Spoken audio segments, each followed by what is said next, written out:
헛된 마음 버리고 성령이여 내 영혼 충만하게 하소서. 주님 앞에 내 생명 드리라. 두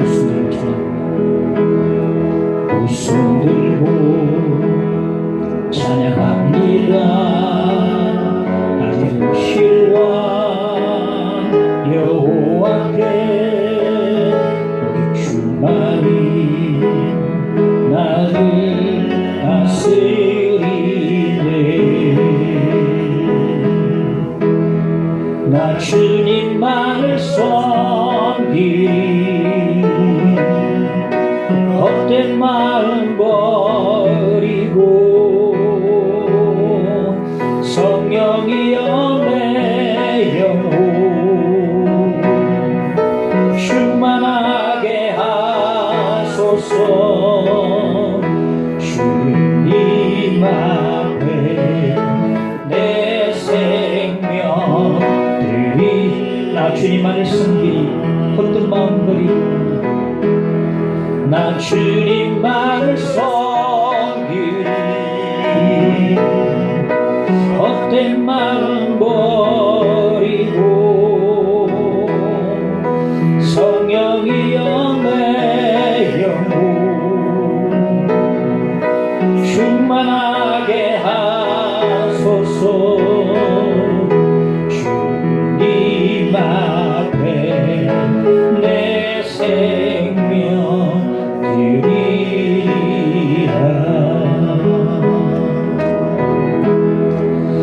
우리에게 위해서 기도하십시다. 하나님 아버지 하나님 감사를 드립니다. 말씀께서 오시니 감사합니다. 주님의 은혜 감사합니다. 주님 감춰주시고 주님의 은혜 나타내시고 주의 왕의 임재만 걸어주시고 주시옵소서. 하나님 감춰주시고 주의 은혜가 나타내게 되어 주옵소서. 그치만 세상의 세계 분명한 말씀 하나님의 의지에서 하게 해주시옵소서. 오늘 발견하게 도와주시고 오늘 이 자리에 하게 해주시고 주님 만날 수 있는 주님 승리하는 시간으로 인도하시기를 바랍니다. 하나님 주옵소서. 주의 은혜 주옵소서. 나를 기도드립니다. 아버지께 드립니다. 주의 하시옵소서. 하나님 안에서 함께 하시고 주의 계시고 하나님께서 불쌍히 주시기를 바랍니다. 주여 주옵소서. 새롭게 해주시옵소서. 이 자리에서 끝나게 되게 해주시고 주님의 마음을 다하게 하옵소서. 그래서 예수 이름으로 기도하옵나이다.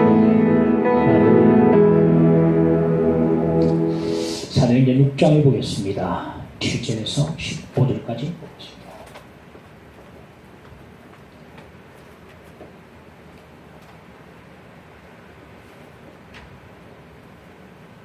하나님의 말씀이 점점 왕성하여 예루살렘에 있는 제자의 수가 더 심히 많아지고 허다한 제사장의 무리도 예도에 복종하니라. 스데반이 은혜와 권능이 충만하여 큰 기사와 표적을 민간에 행하니 이른바 자유민들 즉 구레네인 알렉산드라인 길리기아와 아시아에서 온 사람들의 회당에서 어떤 자들이 일어나 스데반과 더불어 논쟁할세. 스데반이 지혜와 성령으로 말함을 그들이 응히 당하지 못하여 사람들을 매수하여 말하게 하되 이 사람들이 모세와 하나님을 모독하는 말을 하는 것을 우리가 들었노라 하게 하고 백성과 장로와 서기관들을 충동하여 시켜와서 잡아가지고 공회에 이르러 거짓 증인들을 세우니 이르되 이 사람이 이 거룩한 것과 율법을 거슬러 말하기를 마지 아니하는도다. 그의 말에 이 나사렛 예수가 이곳을 헐고 또 모세가 우리에게 전하여 준 규례를 고치겠다 함을 우리가 들었노라 하거늘 공회 중에 앉은 사람들이 다 스데반을 주목하여 보니 그 얼굴이 천사의 얼굴과 같더라. 아멘. 예루살렘 교회가 갑작스럽게 부흥을 하니까 다양한 사람들이 교회 안에 들어왔습니다. 그러니까 문제가 생겼습니다. 어떤 문제냐? 원망의 문제가 생겼는데 헬파 유대인들이 그들의 과부들이 자꾸만 매일의 구제에 빠지는 걸 보고 원망을 냈습니다. 어떻게 자꾸만 빠지느냐? 한 번도 아니고 원망을 했는데 그 해결책으로 사도들이 두 가지를 제시를 했습니다. 하나는 자신들의 사역의 우선순위를 점검했다. 우리 기도와 말씀을 제쳐놓고 이렇게 지금 음식이 마르는 일에 우리가 신경을 많이 썼구나 깨달았어. 다시 우선순위를 점검하고 또 하나는 지혜와 성령 충만한 헬라파 유대인 7명을 뽑아서 그들 대신에 구제 사역을 분담하도록 그렇게 했습니다. 그 가운데 한 사람이 스데반입니다. 오늘은 스데반에 대해서 우리가 함께 살펴보기를 원합니다. 첫째, 이 도 7절에 봅시다. 하나님의 말씀이 점점 왕성하여 예루살렘에 있는 제자의 수가 더 심히 많아지고 흔한 제사장의 무리도 이래 복종하니라. 이 도에 복종하니라. 이 도라고 한 줄부자를 써놨는데 도는 헬라어로는 피스테이라는 피스테이 하는데 영어로는 페이스 믿음입니다. 믿음. 피스테이에서 믿음이 페이스가 나온 거죠. 믿음이다. 정어사트가 붙어서 그 믿음이 됩니다. 그러니까 이 도는 그 믿음을 말합니다. 그 믿음은 뭐냐? 그 말씀, 그 진리, 그 복음, 그 기독교 교리 이것을 말한다고 볼 수 있겠습니다. 제자 수가 더욱 힘이 많아졌다고 하는데 사도행전에 나오는 제자는 전부 예수를 믿는 자라고 가르친다고 제가 말한 바 있습니다. 사복음서 보면은 제자하면 12사도만 제자로 말하는데 사도행전에서는 제자는 예수 믿는 사람 전체를 다 가르쳐요. 그래서 사도는 따로 사도라고 그렇게 부르고 있는 것을 볼 수 있습니다. 예수 믿는 사람들이 많아졌는데 그 가운데 제사장의 무리도 흔한 제사장의 무리도 이 도에 복종했다. 제사장이 어떤 사람입니까? 예수를 십자가에 못 박아 죽인 장본인이 바로 제사장들은 할 수 있습니다. 빌라도선에 부탁해서 죽이지 않습니다. 이 제사장들은요 사두개파로서 영도 안 믿고 부활도 안 믿고 당시 지도층의 사람들이고 지식인들이라고 할 수 있습니다. 당시 제사장들이 한 8,000명이 있었는데 대제사장 가야바를 비롯해서 대부분의 제사장들이 아직도 여전히 사도들 박해하고 있었지만은 그래도 불구하고 그 중에 적지 않은 제사장의 수가 이 도에 복종하고 있다는 것입니다. 대다수의 제사장들은 아직까지 박해하고 있지만 그 또한 제사장의 무리가 이 도에 그 믿음에 그 교리에 기독교 진리에 복종하고 있다.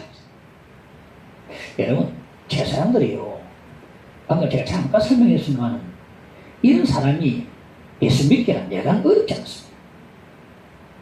어려운 일이 아닐 수 없어요. 왜?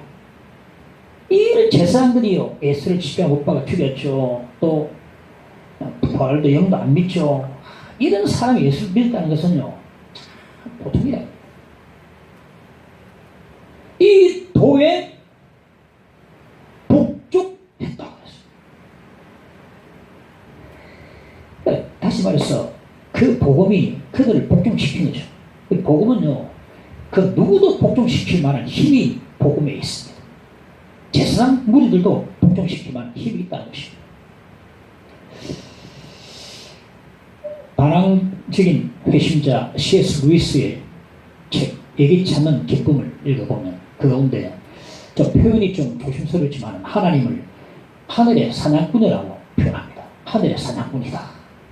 그가 회심하기 얼마 전까지만 해도 계속 자기를 쫓아오는 하나님을 의식하고 있었어요. 하나님이 자기를 쫓아오는 걸 참 믿겠다. 그가 옥스퍼드 재학 시절에 그렇게도 두려워했던 그 일이 거기에 일어났다. 실제로 그래도 이렇게 굴복한 그 사실을 이렇게 표현했습니다. 밤에 혼자 있으면 그토록 피하고 싶었던 그분이 날마다 밤마다 나에게 찾아옴을 내가 느낄 수 있었다. 너무나도 두려워했던 그 일이 결국 나에게 일어나고 말았다. 1929년 여름 학기에 나는 드디어 항복을 했고 하나님으로 내가 인정을 했고 무릎 꿇고 그분 앞에 기도를 드렸다. 그날 밤에 나의 회심이 아마도 통틀었어. 영국을 통틀었어. 가장 맥 빠진 회심이었고 가장 내기치 않은 회심이었을 것 같다. 붙잡힌 거죠. 그 반항자를. 성경에 나오는 탕자는 그래도 제 발로 집을 찾아갔지만 나는 끌려가는 와중에도 발길질하고 몸부림치고 화를 내면서 두리번거리며 자꾸 도망갈 귀만 찾던 이 나 같은 탕자에게도 그분이 찾아오셔서 하늘문을 활짝 열어주셨다. 내 어찌 그 사랑의 그 하나님을 찬양하지 않을 수 있어야. 이거 보니까 짜릿하더라고요. 그 복음, 이 반항자 루이스도 복종을 시킨 것입니다. 복종시켰다. 저는 참 감사합니다. 루이스 같은 천재가 예수를 믿은 사실을 보고 참 감사하고 안심이 돼요. 왜? 때로는요, 저도요. 내가 가는 길이 지금 맞나? 내가 지금 제대로 걷고 있는가? 의심이 들 때가 있지 않습니까? 그러면 들 때마다 이 루이스 같은 자가 내 옆에서 함께 동행하는 길라잡이가 된다고 생각을 딱 할 때에 내가 지금 그래도 바로 가고 있구나 하는 것을 내가 다 확신할 수가 있거든. 저는요, 이 루이스나 뭐 여러 어떤 그 피성인 그리스도인들 보면서 기뻐요. 왜 기쁘냐? 그들이 걸어간 길을 따라가면 되니까, 그들이 우리의 반려자요, 동반자요, 길라잡이가 되니까 우리가 그들의 선구자입니다. 선구자만 따라가면 돼요. 이 길을 다 내놨어. 우리 어디로 갈까 뭐 할 필요 없어요. 그들이요, 전부 다 모델이 다 롤 모델로 다 했거든요. 루이스 같은 천재가 예수를 믿었다고 하면은, 그리고 그분이 이미 하나님 돼서 모든 검토를 이미 다 끝냈다고 하면은, 그분이 어떤 분입니까? 천재입니다. 천재인데요, 검토로 다 검토 끝에 예수를 믿다 하면은 우리는요, 루이스를 믿고 그분이 간 길을 우리도 그대로 따라가면 됩니다. 무식쟁이가 예수 믿었다면 이게 맞을까? 이게 참 가도 될까 싶지만, 루이스가 천재가 예수 믿고 딱 하면요, 우리는 막 믿을 없어. 그 뒤로 따라가면 돼.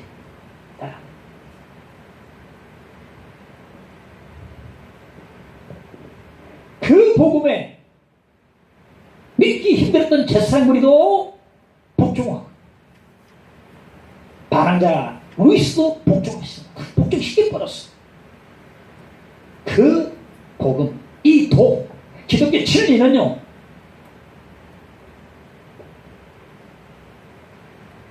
그 누구도 복종시킬 수 있는 힘이 여기 있거든. 아무리 버텨봐도 소용없습니다. 그 진리가 우리도 복종시킬 줄 믿습니다. 그 도에 복종할 수 있길 바랍니다. 성경에 나오는 여러 성경의 인물들, 그 역사적으로 나타난 많은 선구자들 보면요, 그들 다 복종 다 시켰는데 우리조차 복종 안 시키는 못 시키는가? 우리 정도야. 아무리 사도, 아무리 믿는다고, 아무리 뭐 세상적으로 우리가 잘 나간다 할지라도 남녀 호랑객 경비는 달자로 다 마시고 정치인도 경제인도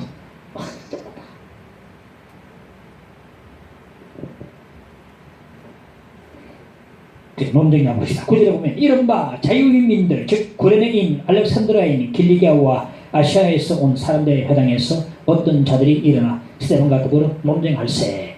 여기 자유인민들을 하면은 누군가 하면은 로마로 노예로 끌려갔다가 노예생활을 하다가 어떤 계기로 자유를 얻어서 자유인이 된 사람들입니다. 자유인이 되다 보니까 떠나온 고향이 그리워서 다시 예루살렘으로 돌아온 사람들이고 이들이 바로 헬라파 유대인들이요. 모국어는 못해도 헬라말은 잘 공용어, 그때 공용어가 헬라말인데 지금 영어가 공용어 아닙니까? 영어만 하면 어느 다 통하는데 그래서 헬라말을 할 수 있는 사람들이다. 오늘 본문에 나오는 북아프리카의 구레네, 이집트의 알렉산드리아, 그리고 아시아의 길리기아, 그 밖에 아시아의 모든 곳에서 온 사람들 전부 다 같은 이유로 예루살렘에 돌아온 자들, 노예로 끌려갔다가 자유인이 되어서 다시 그 당시 로마 시대는요 세 그룹이 있었어요. 로마 시민과 노예와 자유인이 있었어요. 그러나 노예들이 때로는 어떤 계기로 자유인이 될 수 있습니다. 그런데 자유인이 되면은 참 다루기 귀찮거든요. 때로는 추방시켜버리니까 다시 예루살렘에 건배에 돌아왔습니다. 유대인들은요 신앙생활을 성전과 회당 중심으로 했는데 성전은 언제 생겨났습니까? 다윗 성전을 지으려고 하니까 너는 짓지 마라 피를 많이 흘렸다. 네 아들 솔로몬 때 솔로몬이 이제 솔로몬 성전을 지지 않습니까? 회당은 언제 생겼습니까? 이 유대인들은 성전 중심, 회당 중심의 신앙생활을 했는데 회당은 언제 생겼느냐? 그들이 아수르와 바벨론 포로로 붙잡혀 갔을 때에 저 이영말리 이들 이방 땅에서 더 이상 예루살렘의 성전에 나갈 수 없게 되자 그 머물러 있던 이방 땅에서 회당을 지어서 거기서 예배도 드리고 기도도 하고 율법도 듣고 했거든요. 그 회당이 그런 역할이거든요. 포로로 나중에 돌아오고 난 뒤에 여전히 회당을 지어서 회당 중심으로 신앙을 했는데 당시에 회당이 한 480개 정도 있었답니다. 그런데 대부분은 전부 다 유대파, 히브리파 유대인들의 회당이었다. 오늘 본문에 나오는 회당은 히브리파 유대인의 회당이 아니고 헬라파 유대인들이 모이는 회당이었어요. 그래서 스데반도 헬라파 유대인이니까 서로 말이 통하지 않습니까? 헬라말이 통하니까. 그래서 스데반이 헬라파 유대인들이 모이는 회당에 가서 그들에게 복음을 전했다 이 말입니다. 말이 통하니까. 한 가지 잠시 짚고 넘어가서 뭐냐면 사도들이 율법 일꾼을 뽑았던 것은 그들 대신해서 구제사역을 하라고 해놨는데 구제사역도 물론 했겠지만 특히 스데반과 빌립 같은 경우는 이 복음사역에 사도 못지않게 열심히 하는 것을 보게 됩니다. 열심히 썼어요. 그래서 이때 일꾼들은요 단지 집사의 역할을 한 게 아닙니다. 그 사도들의 역할을 하고 있는 것을 볼 수가 있다. 그런데 스데반의 전도 방법이 문제였습니다. 구절에 다시 스데반과 더불어 논쟁할세. 설교를 한 것도 아니고 강론한 것도 아니고 선포한 것도 아니고 논쟁했다. 헬라 사람들은 철학을 좋아하고 원래 논쟁과 그리고 말싸움 이런 거 좋아합니다. 변론. 본문의 논쟁은 한마디로 말싸움이다. 말싸움을 했다. 여러분 이 사실을 아십시오. 불신자들이나 타 종교를 믿는 사람들이나 다른 철학, 다른 사상을 가진 사람들이나 특히 이단들을 상대로 논쟁하지 마시라는 겁니다. 논쟁해서는 한 사람도 얻을 수 없어요.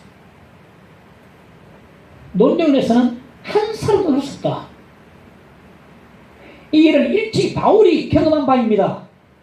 바울도 헬라파 유대인이었습니다. 그도 변론을 좋아했어요. 얼마나 많이 배웠습니까? 바울이 석학인데 그가 2차 전도연 때 아덴에 가는데, 아덴은 지금의 그리스 수도 아테네를 말하는데, 아덴에서 그곳에 철학자들과 논쟁이 붙었어요. 한참 지키면서 논쟁하다가 나중에 얼굴 붓기로 쓰게 되었어요. 바울은 가는 곳마다 교회를 세우는데 유독 아덴만큼은 교회를 세우지 못했어요. 아니 빌립보 교회, 고린도 교회처럼 아덴에도 아덴 교회 다 하나 그려놨으면 얼마나 멋지겠어요. 얼마나 좋았겠습니까? 근데 아덴만은 교회를 세우지 못했어요. 논쟁은요, 어떤 열매도 기대할 수 없음을 알아야 됩니다. 논쟁에서는 안 됩니다.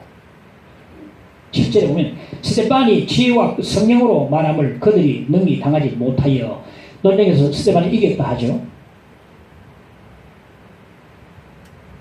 스데반은 지성인데다가 지혜와 성령이 충만한데 누가 스데반을 누가 이길 수 있겠습니까? 그럼 스데반이 이겼다고 그들이, 야 우리도 스데반이 믿는 하나님을 믿어야 되겠다, 저 스데반을 존경하자라고 했습니까? 천만의 말씀. 그들의 자존심이 다 스크래치가 나니까 마음이 더 굳어져 버렸어요.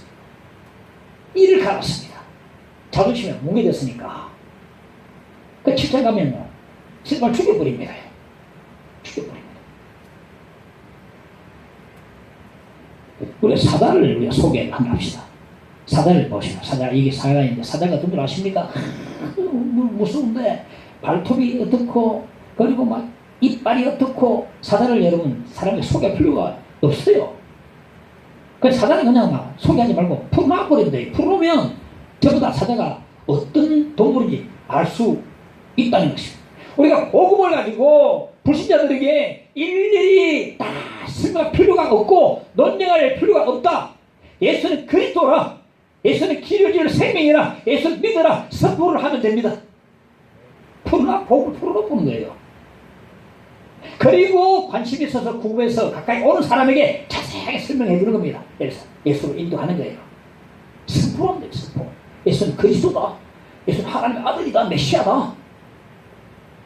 처음 만난 사람에게 일일이 복음이 이런 것이 저런 것이다, 사단을 내리 설명할 필요가 있습니까? 풀어놔버리면 다 알 텐데. 아덴에서요, 이 사실을 톡톡히 경험한 바울이요, 자신의 믿음의 아들 디모데에게 이렇게 말합니다. 디모데 전서 6장 27절에 반론을 피하라. 반론을 피하라. 그 이유가 뭡니까? 논쟁에서는 한 사람도 얻을 수 없다. 바울 보십시오. 철저히 깨달았습니다. 아덴에서는 아주 실패하고 돌아버렸어요. 교회를 못 세웠습니다. 대체 논쟁 내용 봅시다. 11절에 13절에 거짓 증인들을 세우니 이르되 이 사람이 이 거룩한 곳과 율법을 거슬러 말하기를 마지 아니하는도다. 헬라파 유대인들이 스데반과 논쟁에서 이기지 못하니까 거짓 증인들을 세워서 고소했는데, 이 고소 내용 보니까 이들이 어떤 내용 가지고 서로 논쟁했는가를 알 수 있습니다. 보니까 이 거룩한 곳, 성전을 말하죠. 그러니까 뭐냐, 성전과 율법에 가지고 서로 논쟁을 벌였던 것입니다. 성전과 율법 가지고 논쟁을 벌였다.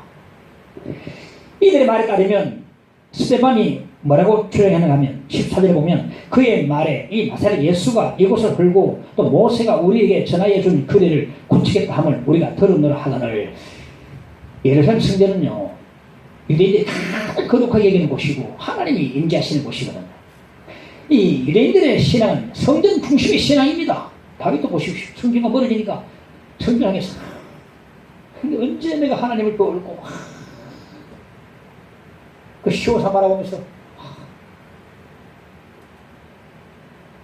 성전 중심의 신앙이었어. 성전과 떨어질 수 없어요. 율법은 영원 불교의 최고의 규범으로서 그들이 생명처럼 여기는 것이 바로 율법이었어요. 성령과 율법은요, 유대인들의 바로 존재 근거와 목적이 되었어요. 모든 것이었습니다. 그런데 이 성령 율법을 스데반이 이 절대적인 것을, 민감한 것을 건드린 것입니다. 스데반은요, 이렇게 주장하십니다. 눈에 보이는 성전은 성전이 아니다. 그림자다. 예수께서 오셨다. 예수께서 참 실체가 되신다. 예수님이 참 성전이 되신다 라고 주장을 했던 것입니다. 예수께서 이렇게 말씀하셨습니다. 요한복음 2장 19절 21절에 보면 너희가 이 성전을 헐라 내가 4월 동안에 일으키리라. 유대인들이 이르되 이 성전은 46년 동안에 지었거늘 네가 3일 동안에 일으키겠냐 하더라. 그러나 예수는 성전된 자기 육체를 가리켜 말씀하신 것이라. 부활하신 예수의 몸이 바로 성전이라고 말하셨어요. 그리고 눈에 보이는 성전인 이제 주님의 몸된 교회가 교회로 대체되었단 말이라고 했어요. 성전이 교회로 대체가 되었어요. 주님 몸된 이 교회가 대체되었어요. 눈에 보이는 건물이 교회가 아닙니다, 여러분. 이 건물은요, 예배처소, 예배당입니다. 예배당. 하나님을 믿는 백성들의 거룩한 모임이 바로 교회가 되는 것입니다. 하나님을 믿는 백성들이 모이는 곳이 바로 거룩한 교회다. 교회다. 영적으로 완성되어버렸어요. 대체가 되었습니다. 눈에 보이는 것이 아닙니다. 이것은 바로 무형교회, 비가시적 교회, 천상교회라 말하는데 이제 무형교회, 그러니까 건물은 교회가 아니 교회당이다. 영광교회당. 무형교회가 진정한 교회, 비가시적 교회가 진정한 교회다. 교회가 이제 성전을 대체해버렸어요. 그러므로 이제 눈에 보이는 예전 성전을 향해서 그까지 저 멀리까지 갈 필요가 없다. 물론 지금도 역사학적으로 고고학적으로 그 성전이 가치가 있지만은 예배를 드리기 위해서 그 멀리까지 예전 성전을 찾아갈 필요가 없다.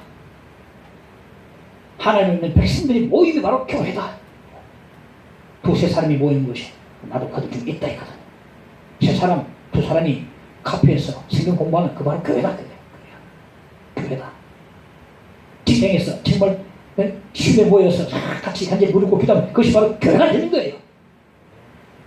건물 중심의 신앙을 떠나야 됩니다.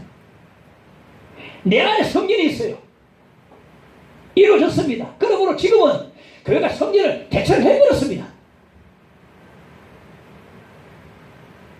지금 스테반이 그걸 말하고 있는 것입니다. 눈에 보이는 성전은 참 성전이 아니란 말입니다. 예수님이 참 성전이라거든요.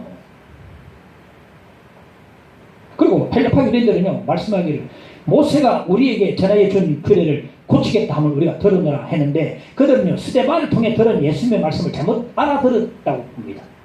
예수께서 율법의 규례를 조금 고치기 위해서 오신 게 아니고 율법을 끝내기 위해서 오셨다는 거예요. 끝내기 위해서. 율법을 끝내버려. 피니시 끝내버려. 로마서 10장 4절을 보면 그리스도는 모든 믿는 자에게 의를 이루게 하여 율법에 뭐가 된다고요? 마침이다. 마침을 찍어버렸어요. 끝! 율법 끝이다. 율법을 끝내기 위해서 오셨나? 그 아직까지 조항에 머물러서 끌려다니면서 하지마라 됩니까? 하지마라 해도 저는 이 모태신앙 돼가지고 하지마라 너무 들어가지고 정말 하고 싶은 죽을 막 너무 걸린 게 많으니까 우리 율법 안에 있지 않습니다. 우리 율법 없어요. 끝났어요. 율법 끝났습니다. 때로는 기능이 있죠. 안 믿는 사람은 기능이 있죠. 그걸 인도하니까 우리 믿는 사람은 율법 기능 끝났다. 없어. 끝났어. 율법 위에 사랑이고 그리도 거기 있거든. 하지 말라는 것은요 하나님을 사랑하고 이웃을 사랑하면 하지 말라 보면 다 지킬 수 있습니다.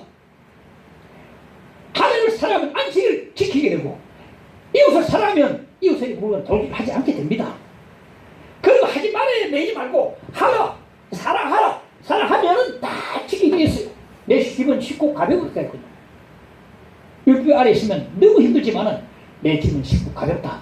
수가 무거운 길들 다 내려놓아. 내가 너 쉬게 하리라. 쉽고 편안하게 가볍게 이 율법 조항을 지킬 수 있는 것입니다. 저절로 지켜야 돼요. 사랑은. 이것을 사랑하면 누가 미워할 수 있습니까?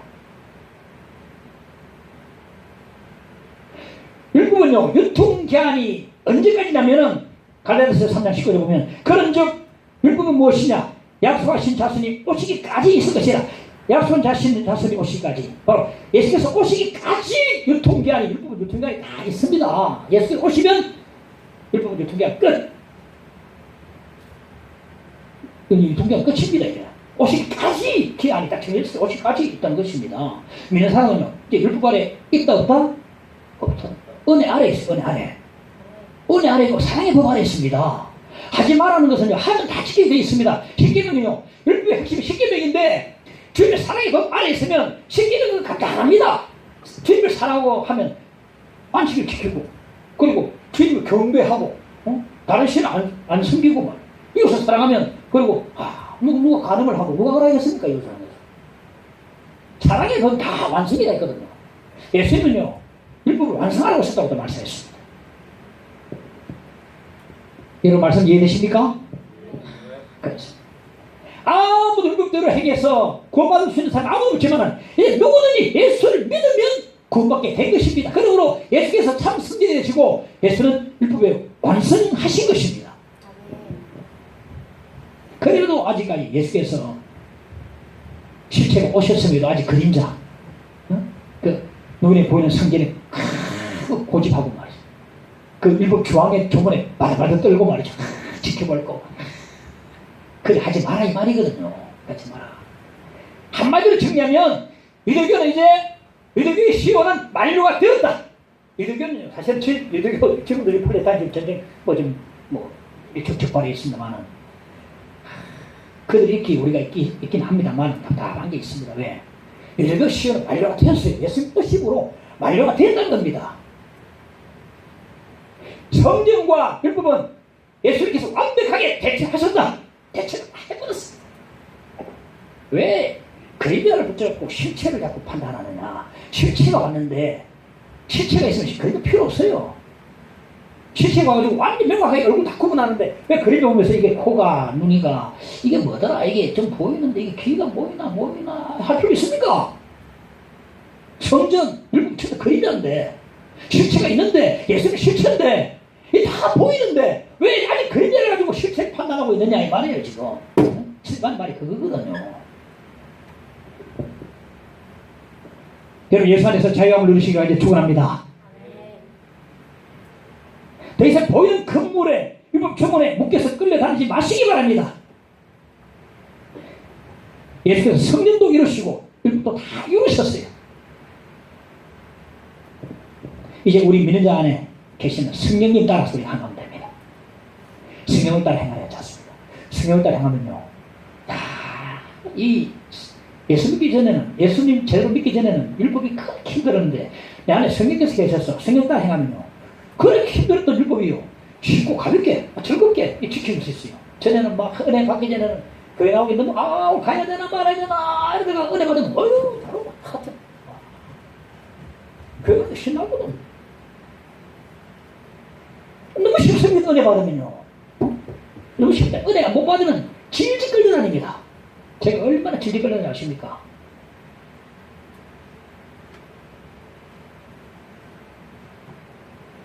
너무도 쉽고 가볍다 했습니다.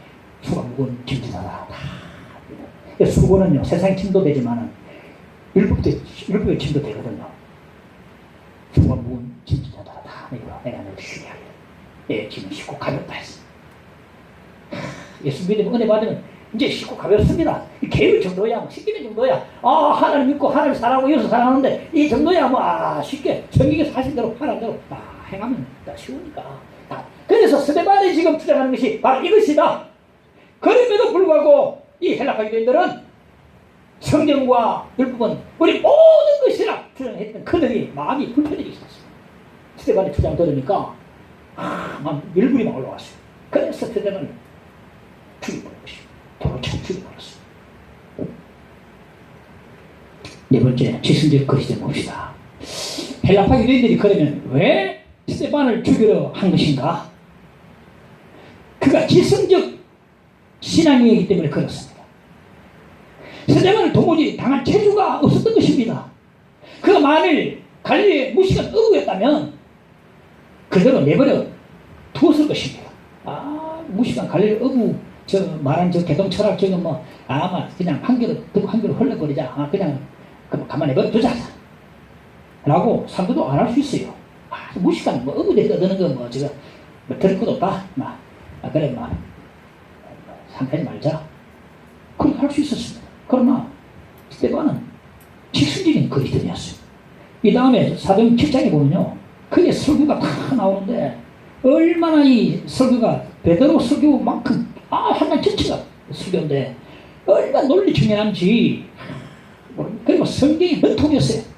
아주 적절하게 성경을 인용해가지고 예수 그리스도를 증거하는 모습을 보게 되는데, 바로 스데반은요 철학과 이 논리를 겸비한 지성적인 그리스도인이었다.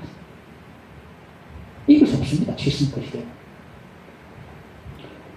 오수줄파 성도들이 다 그런 건 아니지만은 그 가운데 일부는 반지성주의자들임을 부인할 수 없습니다. 우리 장로 교인들 가운데서도 그런 자들이 있습니다만은 그들이 무엇을 말합니까? 체험이 성경보다 위다. 그래 말합니다. 성경보다 체험이다. 하나님 음성 들으면 되지 성경을 읽고 게르드 말씀이 바로 하나님 음성 듣는데 성경이 무시당해요. 오늘 집회 갔더니 성경 가져오지 마라 그래. 왜 이런 집회가 있나? 아니 기독교 모임에 성경 가져오지 말라고. 아무리 교제 중심으로 해도 성경 한 절 읽고, 어떤 우리가 모임 해도 친목해도 성경 읽고 기도하고 하는데 성경 필요 없습니다. 그냥 오세요. 가봤더니 진짜 개파이더라고. 성경보다 체험이다. 그들은요, 그들의 주관적인 체험을 객관적인 성경 진리 위에다 놓습니다. 굉장히 위험한 일입니다. 어느 교회 목사님이 지성을 많이 강조했는데 그 말에 반발을 느낀 한 교인이 이런 말 했어. 나는 주일날 교회에 갈 때마다 나는 머리를 떼놓고 가겠다. 내 예배 드릴 때 나는 내 목 위 부분을 사용 안 하겠다 하고 아주 빈정대면서 나왔습니다. 목사님 말을 그러니까 비로소 자기는 이제 체험을 중요하게 여기는데 지성을 중요하게 여기니까 난 예배 시간에 나는 목 떼버리겠다. 난 머리 나야 안 가지고 가겠다. 예수 믿을 때에 절대 지성을 포기하거나 주지 마시기 바랍니다. 하나님을 아는 것만큼 예배할 수 있고, 예배는 진리대로 예배를 드려야 되는 것입니다. 하나님 아는 것만큼 예배할 수 있습니다. 어떻게 하나님 알지 못한 신을 예배할 수 있습니까? 도쿄에서 만들어진 신, 아니 그들이 만들어진 신인데 우리 기독교도 만들어진 신이라고.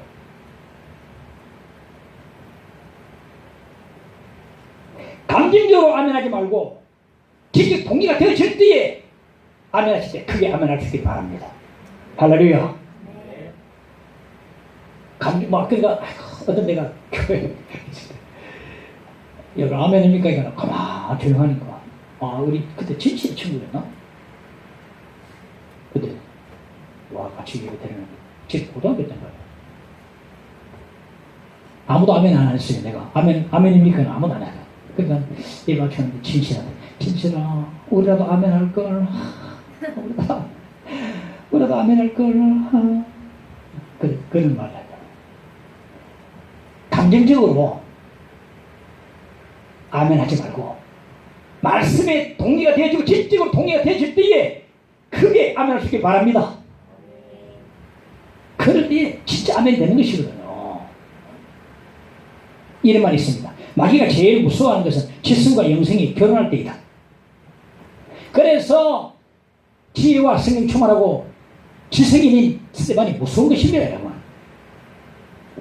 지성을 포기한 채 감정적으로 예수를 믿으면 안 됩니다. 이런 사람은 사이비에 빠지기 십상입니다. 우리 지성적 그리스도인이 되어야 합니다. 베레 사람들 보십시오. 베레 사람들은 신사적이어서 마음이 너그러 부드러워서 날마다 성경을 걸어한다. 상고했다. 이러니까 이제 자꾸 신앙이 성장하게 되지. 날마다 성경을 상고했다. 베레 사람들은 마음이 너그러웠어. 옛날에 신사적이었어. 젠틀해가지고.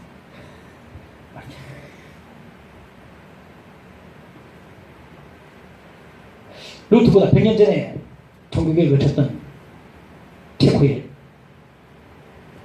양 후스가 있는데, 양 후스의 이름의 뜻은 거위입니다. 거위. 거위의 후스.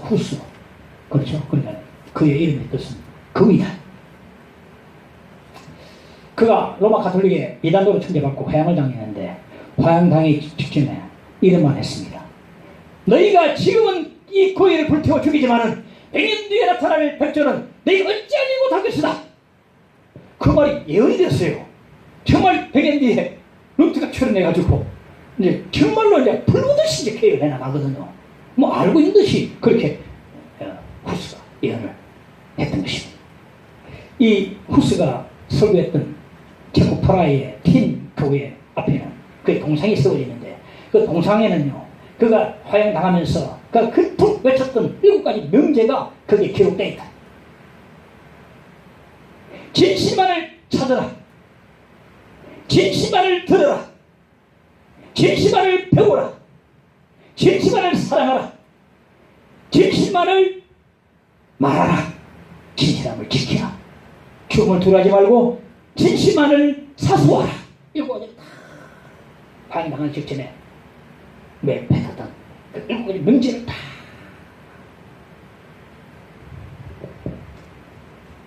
그 살벌한 재판정에서도 굴하지 않고 예수를 전하는 스데반의 모습이야말로 양후스의 모습이 아니겠는가 싶습니다.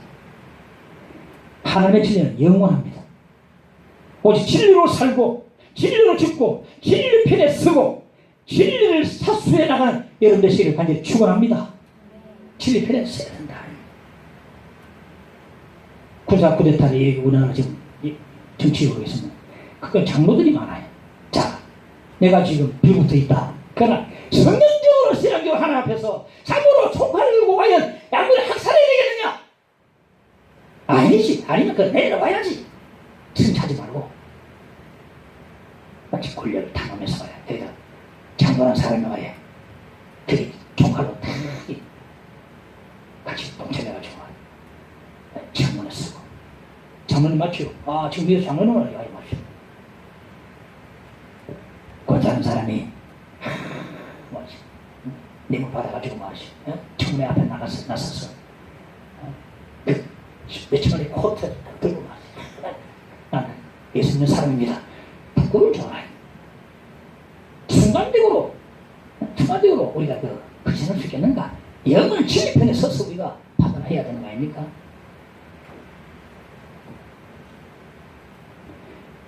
기승의 거리대는 매우 견고하고 매우 강합니다. 죽음마저 어쩔 수 없습니다.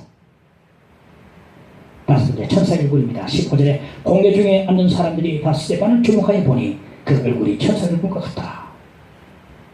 스데반은요 자신과 같은 헬파 유대인의 손에 이끌려서 사제들인 공회 앞에 서게 됐습니다. 성경과 율법을 모독하는 것은요 하나님을 모독하는 것 같습니다. 신성 모독죄는 바로 제거형을 당했습니다. 사람들이 이제 스데반이 재판정에서 두렵 ጭ끌대면서 살려달라며 막 비는 모습을 지금 보기를 원했습니다. 자비와 승천을 승천해 주십시오. 한번 봐주십시오. 이런 말을 할 줄 알았습니다. 그 말을 듣고 싶었습니다. 그 스데반 입에서 나오는 그 말을 꼭 듣고 싶었습니다. 입만 주목하고 있는. 그런데 다 스데반 얼굴 보니 천사의 얼굴과 같다. 여러분 천사를 직접 본 사람이 있습니까? 천사 얼굴을 도저히 어디로 보는 거예요?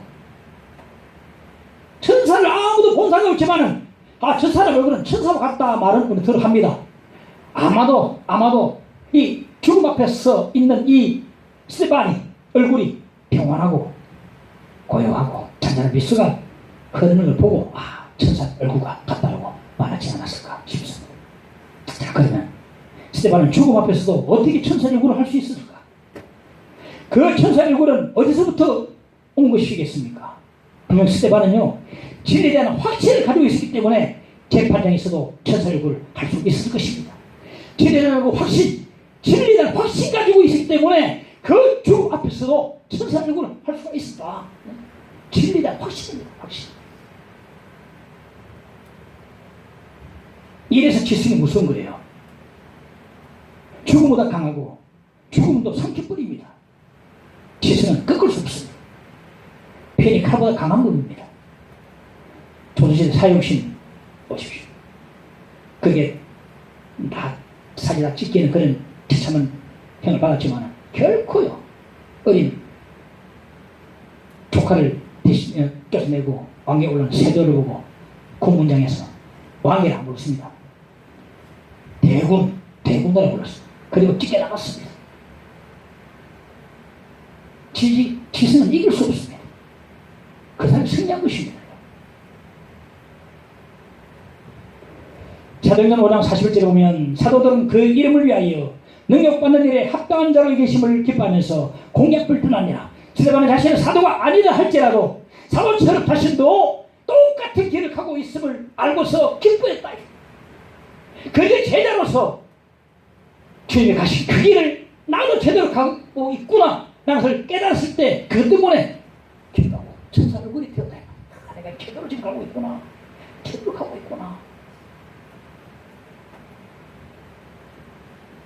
겨울이 와야 비로소 소나무가 상록수임을 알 수 있는 것입니다. 스데반은 진리를 확신히 했기 때문에 죽음 앞에서도 천사의 구를 할 수가 있었습니다. 다음 장에 가서 보면 스데반은 놀랍습니다.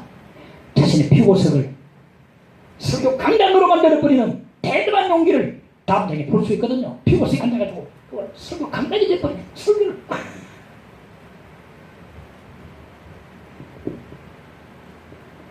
지성을 포기해서는 안 됩니다. 감정을 앞세워서는 안 됩니다.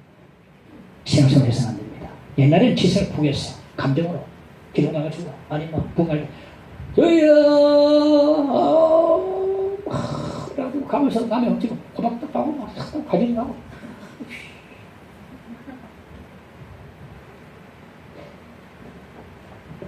예수 믿는데 지성을 포기해서는 안 돼요. 지적 자살해서는 안 됩니다. 감정을 앞서서는 안 됩니다. 옛날에 그랬지만 지금은 그러면 안 됩니다.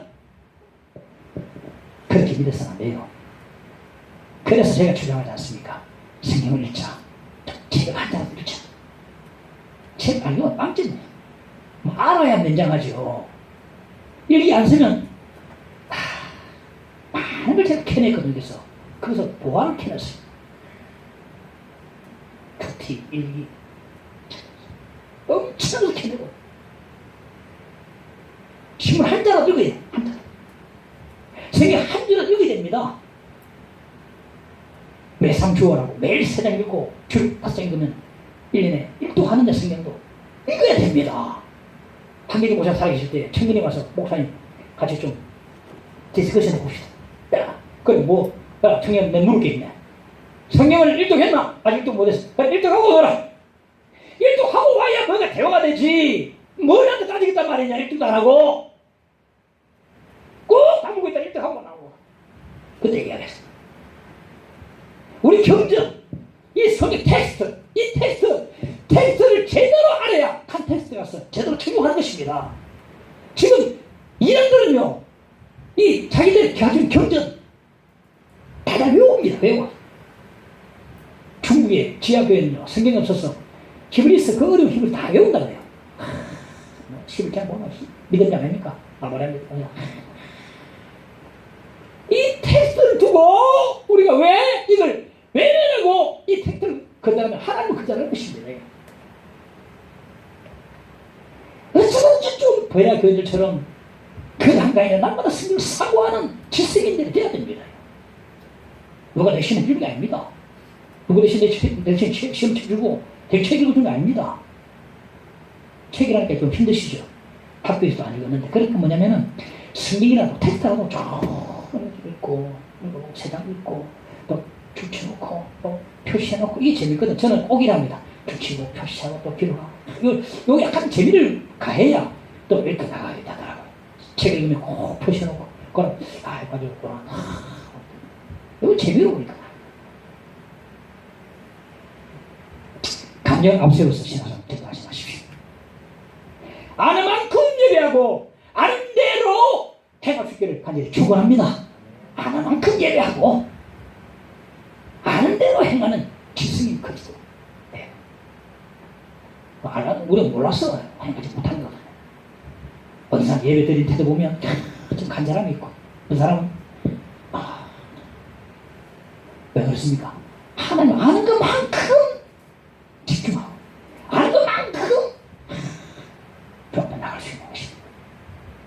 진정으로 예배를 드리는 것입니다.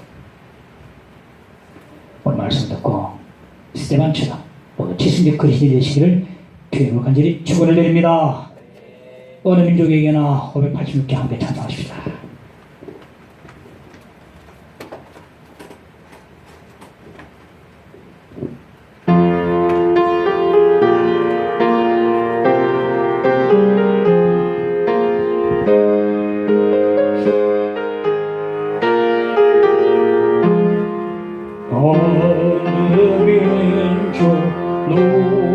누구에나 결단할 때 있나니 참과 거짓 싸울 때에 어느 편에 설 건가 주가 주신 새 목표가 우리 앞에 보이니 빛과 어둠 사이에서 선택하며 살리라.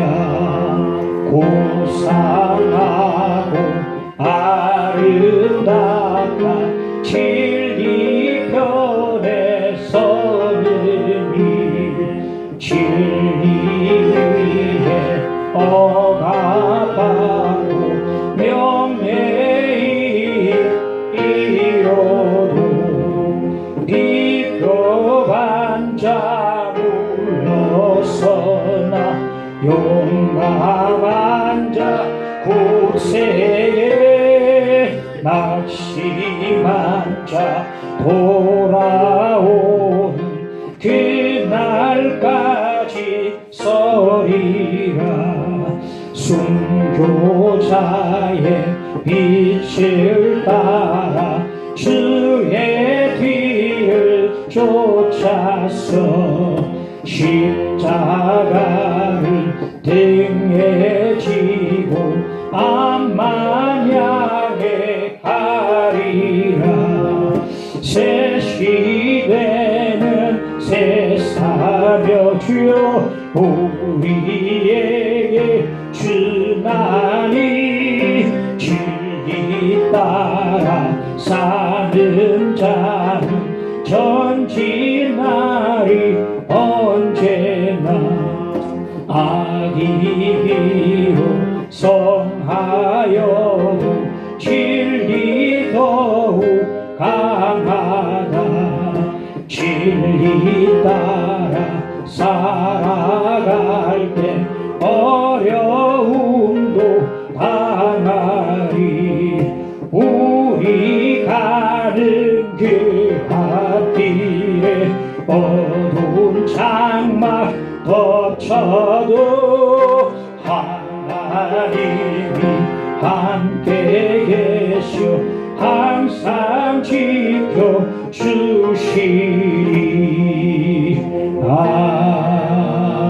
아멘. 고요히 함께 기도하십시다. 저를 기도드립니다. 알겠습니다. 오늘 말씀 듣습니다. 아는 만큼 예배하고 아는 만큼 행동할 수 있는 되도록 인도하여 주옵소서. 성경을 상고하게 하시고 그다음가요 날마다 상고하여 더욱더 주님을 알아가도록 도와주시기를 원합니다. 주를 더욱더 알아가게 하시고 또 신앙생활 하는 법을 알게 하시고 충성하는 법을 알게 해주시고 주여 주님을 따라가는데 더욱더 길을 알도록 주여 인도하시기를 간절히 원합니다. 우리 사랑을 경험하게 하시고 이래 믿음 주시옵소서. 하나님이여 성령 진리 가운데 굳게 서서 주여 늘 사수하고 지켜나가며 주를 증거해 나가는 정도로 붙드시기를 간절히 원합니다. 주여 함께 오시소. 사모하는 자들에게 은혜 주시고 충만케 채워주시옵소서. 믿습니다. 할렐루야. 이 사도 예수님으로 기도합니다. 아멘.